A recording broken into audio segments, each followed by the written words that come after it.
Hello everyone. তো আবার একটা জেনজি টিচার হাজির তার শর্টস ভিডিও নিয়ে। তো যথারীতি ঘুম থেকে লেট হয়ে গেছিলো, তাই এখানে যা পেয়েছি বের করে রেডি হওয়ার প্রচেষ্টা। তারপরে ব্রেকফাস্ট রেডি করছি এবং যথারীতি ব্রেকফাস্ট বানানোর সময় নেই। তো রাতে যেটুকু প্রিপেয়ার করেছিলাম সেটাকে গরম করে আমি নিয়ে যাব টিফিন আমার কাজের জায়গায়, আর এদিকে একটু হরলিক্স বানিয়ে নিয়ে সেটাকে খেয়ে নেব। আর কিছু করার নেই এই মুহূর্তে আমার কাছে। তো যাই হোক, লাঞ্চ প্রিপেয়ার করে নিয়েছি আমি, and it's ready now finally.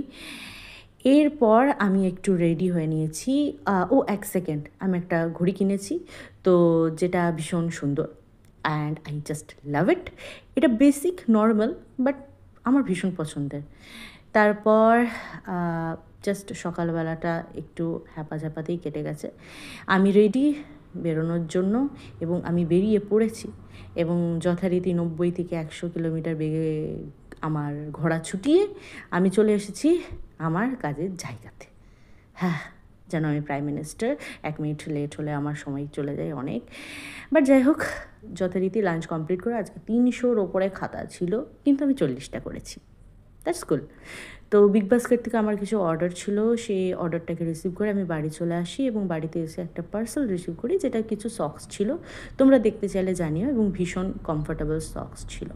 যাই হোক, স্নান টান সেরে ফ্রিজে লাঞ্চ খোঁজার জন্য আমি গেছিলাম। লাঞ্চে দেখি মাকেনের কিছু ফ্রোজেন আলু টিকি আছে, তাই স্যান্ডউইচ ছাড়া আমার আর কিছু মাথাতে এলো না এই মুহূর্তে বানানোর।